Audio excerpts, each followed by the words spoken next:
In this edition of T360, we will get into a slew of hot-button topics around the league, including the return of the New England Patriots, predictions for Thursday Night Football, and why the Buffalo Bills continue to struggle. We will talk about that and much more coming up next.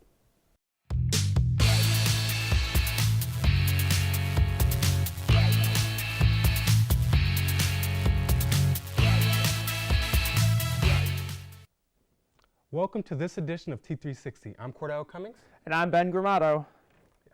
Most teams got their second games out of the way on Sunday, including the New England Patriots. What do you think of their win against the New Orleans Saints?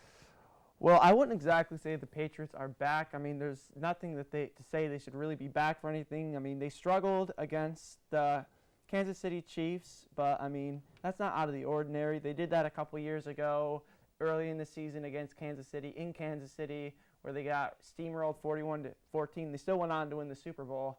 But one thing for me, though, is that win wasn't exactly as impressive as the numbers make it look, because the New Orleans Saints, through 2 weeks, have allowed 1,025 yards between passing and rushing. The passing yards, 777 passing yards, and 346 of them came from Sam Bradford, who isn't exactly known as a world beater at quarterback. I mean, he's primarily known to be a checkdown artist, and he throws a pretty high completion percentage, but last year his numbers just weren't that great, and that's just because he's just getting rid of the ball pretty quickly.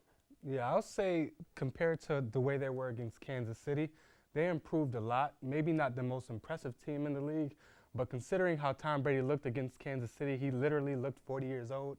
I say it's a big improvement. You know, when you have Gronk out there doing what he usually does, he had 116 yards and a touchdown. So I think that was really productive for him. Try to get him back in form, because when you have Gronk in the mix, the whole team is better.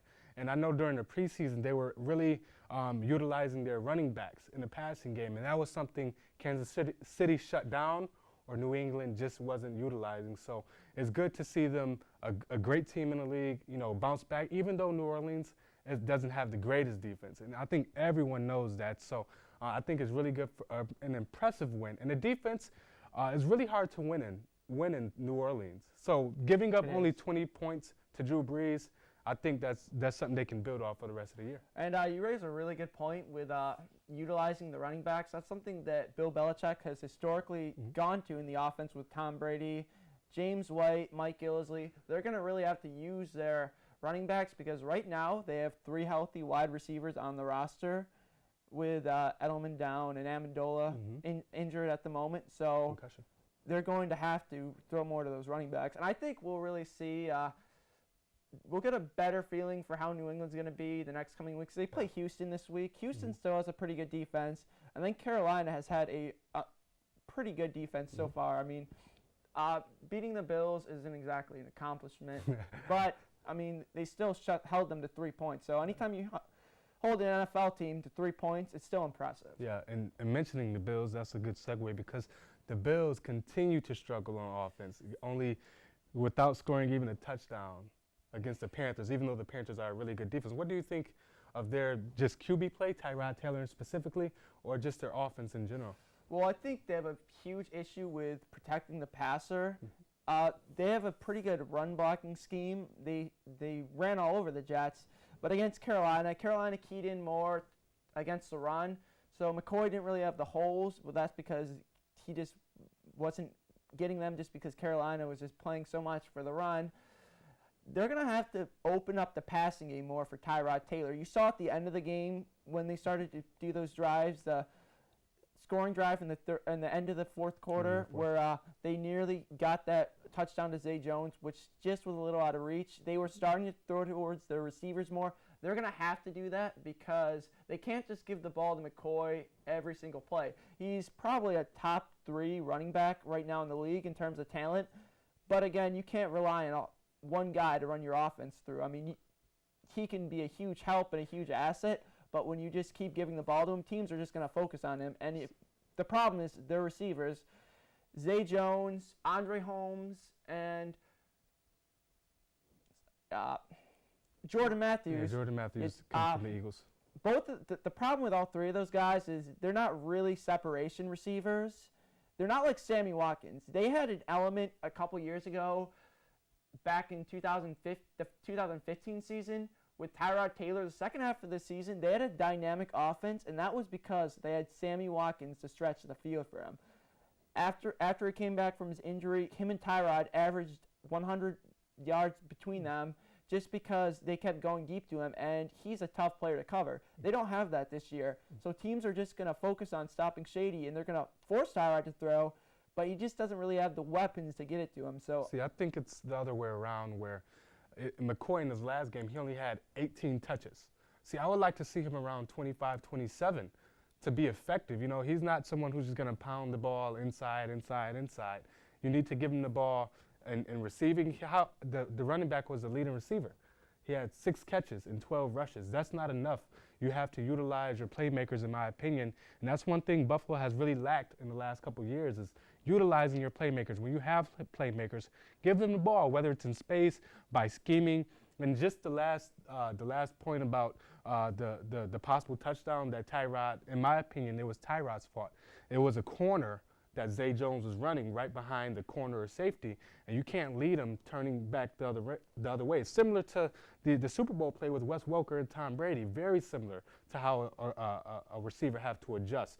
But it hit his hands. Next time he has to catch it. He's a rookie, but yeah, I mean, some NFL receivers can make that play, but if you go and break down the replay, he was contorting his body. He ran one way, the ball came the other way, he twisted in the air. I think he was pretty fortunate. He made a pretty good play to get his hands on that, but he's a rookie. You can't expect a rookie to come down with that play. It was, in my opinion, a 50-50 ball.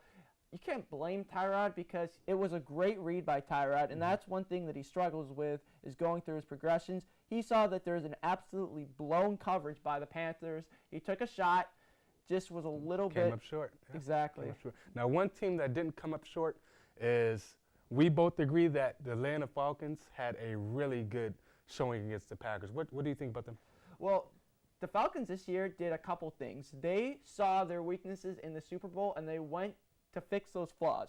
Bringing in Dontari Poe, one of the NFL's elite talents at the defensive tackle position, is going to really change the game for them. Their defense last year, it was good at times. They have Vic Beasley, who's one of the best pass rushers in the NFL, maybe second to Von Miller, but you can't rely on a couple players to win your games. And then they took another linebacker early in the draft. They want to win defensively and offensively. What I liked, it was a complete win. Yeah. Their offense showed Devontae Freeman, he had 2 touchdowns. Devin Coleman made some plays too.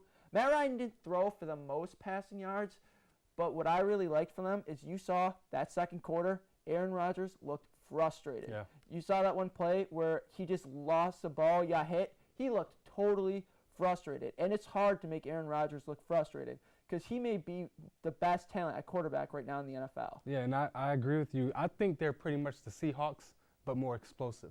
That's what Dan Quinn tried to do when he got in Atlanta and they hired him. They're really fast on defense. You get some young pups in there, some really nice rookies, but they're fast. They run to the ball, and that's the most important thing, to have a nice rotation. And honestly, I think they play complementary football with offense and defense. You know, they usually get out to an early lead and let the pass rushers just go. And I think that really bodes well for Atlanta. Well, Thursday Night Football, just a couple days away. Who do you got out of the Rams and 49ers?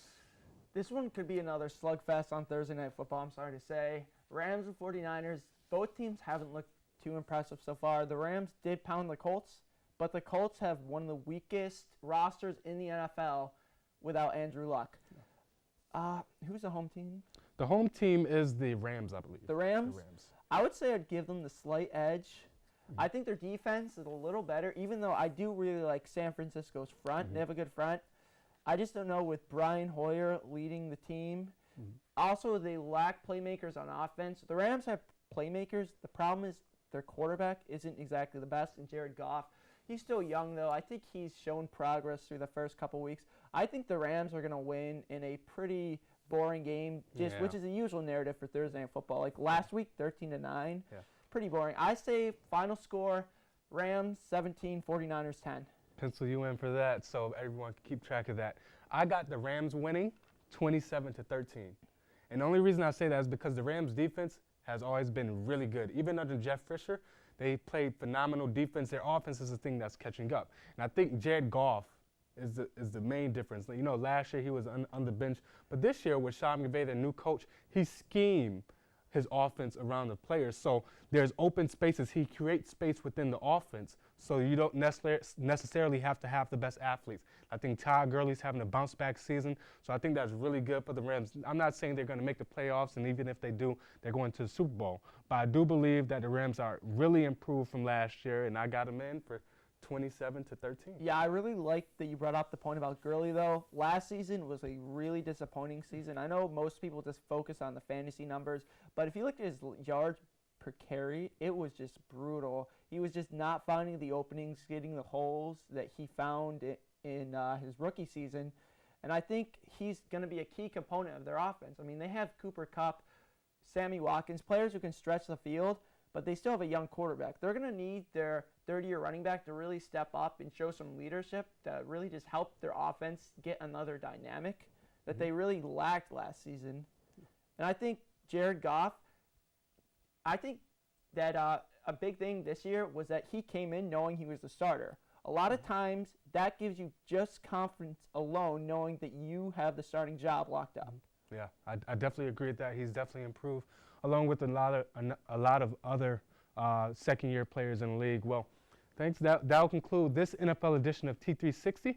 Check us out every Wednesday at 6 o'clock for more great sports updates.